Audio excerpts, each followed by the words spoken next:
네, 장관님. 좀 전에 그 존경하는 우리 그 박대출 의원님 질의 내용에 좀 네. 사실과 다른 좀 오해가 좀 있으신 것 같아서 그 부분 먼저 짚고 넘어가도록 하겠습니다. 지난주에 천하람 의원께서 이제 국세청장에 대한 질의에서 이 원천 징수, 검투세 원천 징수가 확정 신고 방식으로 이렇게 바뀌었을 때 내년 시행이 쉽냐 어렵냐라는 질의에서 처음에는 국세청장께서 좀 어려울 것 같다라고 말씀을 하셨는데 제가 옆에서 들여다 보니까 이분이 좀 오해를 하고 계시고 국세청장께서 질문 취지를 잘 이해를 못 하셔가지고 오해를 하셨더라고요. 그 제가 이제 그 이후에 추가 질의에서 검투세 원천 징수가 확정 신고로 바뀌었을 때 그 확정 신고는 2025년 5월이 아니라 2026년 5월까지 하는 거 아니냐. 근데 아까 국세청장께서는 2025년 5월에 신고하는 걸 전제로 해서 어려울 것 같다라고 말씀하셨는데 제 질문이 맞지 않냐고 하니까 자기가 착각했다고 시정을 했습니다. 하여튼 그 부분 오해 없으시길 바라고요. 장관님, 자, 가업 상속 공제 관련해서 좀 질의를 드리겠습니다. 어제도 말씀드렸다시피 저는 조세 소위에 들어가지 못하게 됐습니다. 근데 검투세 문제랑 이 가업 상속 공제 문제 향후에 조세 소위에서 심층 깊게 논의가 될 때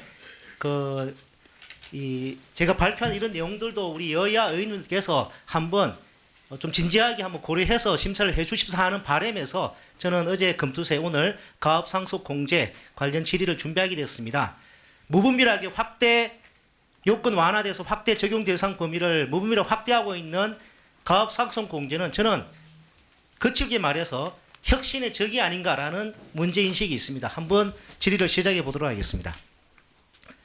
장관님, 올해 7월 달에 정부가 7월 3일에 역동경제 로드맵 발표하셨죠? 네, 그렇습니다.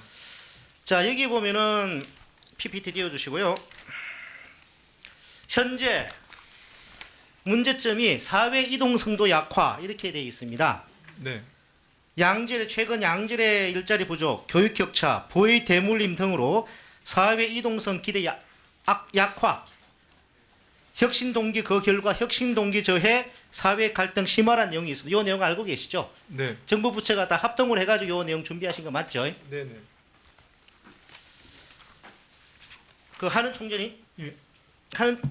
한은에서 작년에 그 발간한 저출생 보고서 거기도 내용 보면 저출생의 여러 가지 원인 중에 하나로 자산 양극화 문제가 언급이 된 걸로 저는 기억하고 있는데 맞죠? 불평등이 한 요인 중에 하나입니다. 불평등이 결과적으로 저출생 문제를 심화시키고 있다. 그런 뭐 요지가 있죠. 다시 장관님께 묻겠습니다. 지난해 이제 정경련 산하 한국경제연구원에서 독일의 가업 상속 공제 결정 건수가 1만여 건을 넘는다면서 우리나라 가업 상속 공제 제도를 완화해야 한다고 주장하고 있습니다. 장관님 이 내용을 알고 계시죠? 네, 알고 있습니다. 동의하십니까? 뭐 일단 기본적으로 우리나라 가업상속 제도가 좀 더 활용도가 높아져야 된다는 거에는 그런 생각을 갖고 있습니다.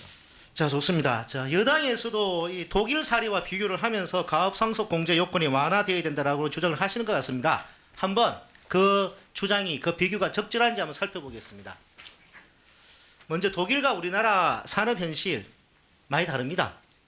일단 2022년 기준으로 우리나라 중소기업의 평균 업력은 제조업이 13년, 서비스업이 12년에 불과합니다. 또 제조업은 39.8%가 가업 상속 공제 대상이 되지 않는 10년 미만의 기업이고 서비스업은 무려 48.7%가 10년 미만의 기업입니다.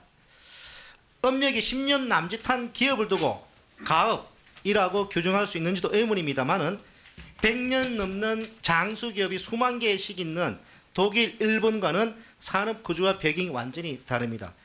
자, 좀 더 알아보겠습니다. 독일의 중소기업은 미텔슈탄트라고 하는데 많은 경우 가족 경영이 중심이 된다고 합니다. 미텔슈탄트 중에서도 히든 챔피언에 속하는 기업인 푹스라는 유명한 윤활유 제조 회사가 있습니다. 이 기업도 가족 경영을 하고 있습니다. 근데 그 가문에 법규처럼 이어지고 있는 명제가 있다고 합니다. 그것은 회사의 이익이 어느 가문의 이익보다 우선한다라는 것입니다. 우리나라에서는 흔히 상속세 때문에 기업 가치를 낮게 유지하게 되니까 상속세를 완화해야 한다는 주장을 하고 있습니다. 회사 이익이 어느 가문의 이익보다 우선한다는 원칙이 있다면 어떻게 어느 가문 상속세 덜 내자고 회사의 가치를 낮게 유지하는 것을 용인할 수가 있겠습니까? 이건 모랄 해저에 가깝습니다. 잠깐 이런 그 회사의 상속세 때문에 회사의 가치를 낮게 유지하는 이런 모습, 이게 선진 자본주의입니까? 이 후진적인 경영 행태 아닌가요? 뭐 여러 가지 우리나라 기업에 대해서 평가, 기업의 행태, 그러니까 문화에 대해서 평가는 다를 수 있습니다만 지금 가업상속에 대한 얘기를 하는 것은 우리나라도 독일이나 일본처럼 100년 기업들을 많이 만들자 이런 취지에서 하는 얘기입니다. 기업 상속세 높다 그래서 기업 가치를 낮게 유지하는 것이 정상이냐고 제가 여쭙습니다. 이건 그건 정상은 아니죠. 근데 그렇게 높은 상속세율도 정상은 아니라고 생각하고 있습니다. 상속 높다는 결론을 받아. 아니 그러니까 그 세율 자체, 제도 자체가 정상이 아니기 때문에 거기에 대한 행태 자체에 대해서 평가를 하시는 거는 제가 답변하기 어렵습니다. 정상이라고 생각하십니까? 그러니까 그 상속세율이 너무 과도하게 높다고, 그리고 저희가 그 부분은 너무 낡은 세제라고 생각하고 있습니다. 자, 그래서 그 세제에 대해서 기업들이 반응하는 걸 저한테 정상이냐 아니냐고 물어보시는 거는 저는 좀 대답하기 좀 어렵다는 말씀을 드립니다. 예, 일단 추가 질의. 예,